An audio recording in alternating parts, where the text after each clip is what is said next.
We talk to AI every single day. We ask for directions, we check the weather, we tell it to play our favorite songs. Voice AI has just kind of woven itself into the fabric of our lives, but almost nobody really knows how it works. So today, we're going to pull back the curtain and find out. No, really think about that for a second. You speak words into the air, and this thing on the other side understands you, it thinks, and it talks back. Is it just listening for keywords? Is it recording everything? What is actually happening in that tiny little gap between you asking a question and it giving you an answer? And that's the whole trick, right? It's designed to feel like magic, just a simple, easy conversation. But behind that super clean interface is a world of just mind-bending complexity. And today, we're going to take a peek behind that digital curtain. So what feels like is simple chat to you and me? Well, for the engineers who build this stuff, it is a total nightmare. It's less like magic and a lot more like trying to conduct a symphony in the middle of a hurricane, where just one wrong note, one tiny mistake, makes the whole thing fall apart. And this quote from a developer on Reddit just hits the nail on the head. We don't just expect an answer from our AI, we expect a conversation. And our patience for things going wrong is basically zero. A single second of delay, which is nothing in the world of computing, feels like an awkward, painful eternity in a conversation. It just completely shatters the illusion. Okay, so what are we even talking about here? What are these massive hurdles? Well, first, there's latency. The AI has to hear you, process what you said, figure out an answer, and start talking back in under a second. Then, interruptions. Humans, we talk over each other all the time. How does an AI know when to shut up and listen? And that leads to endpointing, this ridiculously hard problem of figuring out when you've actually finished your sentence. If it cuts in too early, it feels rude. If it waits too long, it feels dumb. And it has to do all of this while trying to understand a million different accents, filtering out the dog barking in the background, and oh yeah, remembering what you asked it 3 questions ago. It is an absolutely massive challenge. And this, right here, this visual just says it all. This gets to the very heart of the problem. On the right, that's what your voice actually looks like as data. It's a chaotic, noisy, unpredictable mess. The AI's first job is to somehow translate all that chaos into the clean, simple, perfect waveform you see on the left. That's the only way it can even begin to understand what you're saying. But here's the cool part.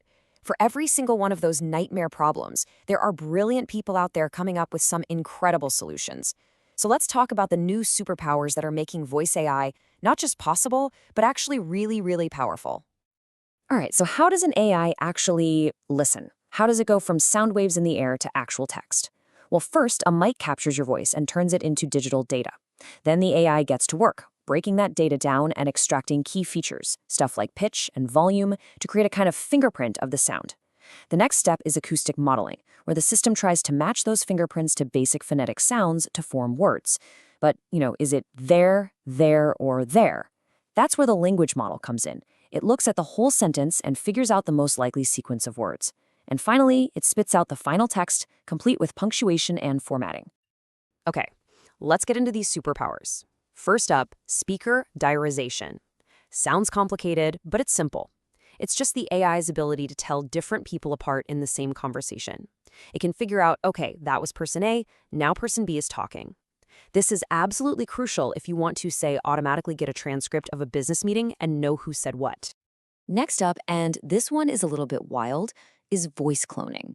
By listening to just a few seconds of your voice, an AI can create a digital replica that sounds just like you. Your pitch, your tone, everything. The potential here is incredible, right? Imagine an audiobook read to you in the voice of a loved one. But, as we're going to see in a bit, this superpower opens up a whole new world of problems. And you've probably used this next one without even realizing it. Ever use an app like Shazam to figure out what song is playing in a noisy bar? That's audio fingerprinting. The AI creates a unique signature for a sound and then matches it against a giant database in seconds. It's an amazing piece of tech. Look, this isn't just cool, futuristic tech for the sake of it. These breakthroughs are powering a massive, and I mean massive, economic revolution.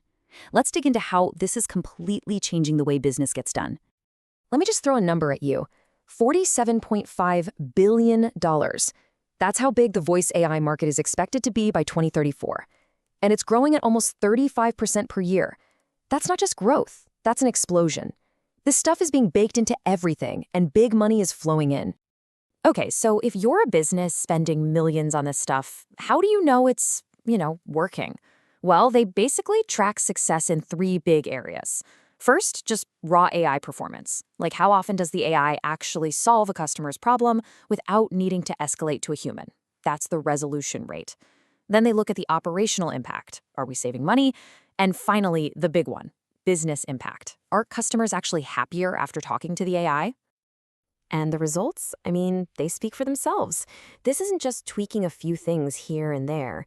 When it's done right, businesses are seeing call times drop by more than a third, customer satisfaction shoot up by 30%, and operational costs get slashed by a quarter. That's a genuine game changer. All right, but we have to talk about the other side of the coin, because with all of this incredible power, with all this insane growth, comes a really dark side. We are heading straight for a massive crisis of trust when it comes to our own voices. And it really is this constant battle between the promise and the peril. The promise of having personalized service anytime, day or night, is matched by the peril of companies collecting way more data than they should. Increased efficiency is fantastic, but it's countered by the danger of deepfakes and scams using voice cloning. And the goal of making technology more accessible for everyone can be totally undermined by AIs that are biased and just can't understand certain accents. And look, this isn't some far-off theoretical problem. This is happening right now, and it's growing at a frankly terrifying rate. Just this year, reports of fraud using voice cloning tech shot up by over 400%. Think about that. Scammers can grab a tiny audio clip of you from social media and create a perfect clone of your voice to trick your family. It's happening. So what can we actually do about it? What's the defense? Well, if you're using any kind of voice AI service, there are a few things that are just non-negotiable. It has to have end-to-end encryption, it needs strict controls on who can access the data, your personal data should be anonymized or redacted wherever possible, and, most importantly, there have to be strong protections specifically designed to detect and block these voice cloning attacks. But even with all these risks, the train is not slowing down, not at all. In fact, we're right on the edge of the next huge leap forward, moving away from simple assistance and towards something much, much bigger. And that future is all about something called agentic AI. Now, this is a really profound shift. We're not talking about a tool that just reacts to your commands anymore. We're talking about an AI agent that you can give a complex goal to, like, hey, plan my entire trip to Tokyo, or deal with my cable company and fix this billing error, and it just goes and does it. It figures out the steps, it makes the calls, it solves the problem all on its own. And that, right there, brings us to the biggest, most critical question of all. As these AI agents get smarter and more woven into our lives, they're going to develop what feels like a personality. People already talk about their AIs like they're friends or therapists. So as we build these incredibly complex digital companions, who decides what that personality should be? What values do we give it? That's the real challenge that's waiting for us just around the corner.